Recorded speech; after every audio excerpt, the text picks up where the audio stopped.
نظراتی که توی این ویدیو میشنوید نظرات کاملا شخصی من هست درباره نظر کردن که سوال هم پرسیده بودید، اما از شما میخوام دعوت کنم تمرین کنیم نظر یا تفکر انتقادی رو و نظر من رو نقد کنید. نظر مثبت و منفیتون رو زیرش بنویسید با پشتوانه‌ای که براش میارید یا استدلالی که دارید و تفکر انتقادی رو اینجا تمرین کنید. و اون این هستش که سوال پرسیدین نظر. خب نظر کردن یک آیین یا ریچوالی هست که برای رسیدن به یک هدف که معمولا معنوی هم هست یا اسپریچوال هست اون رو انجام میدیم برای اینکه بهش برسیم. و نظر من این هست که اینجور اقدامات باید عامل منفعی باشه، یعنی باید منفعتش به عموم برسه نه به شخص.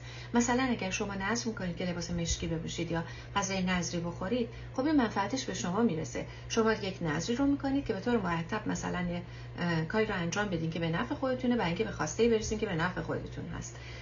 و اینجا خودخواهیه، اینجا چیزی نیست که به اسم یکی دیگه بخواید کاری رو انجام بدین. میدونید؟ برای همین شما به من بگین، خارج از اینکه اصلا این مفهوم در بعضی جاها مفهوم داره و در بعضی جاها نداره، نظر شما رو میخوام بدونم. شما فکر میکنید که نظر قرار هست اگر باشه روی چی باشه؟ اگر باشه که خب در خیلی از آیین‌ها انجام میشه و قابل احترامه. نظرتون رو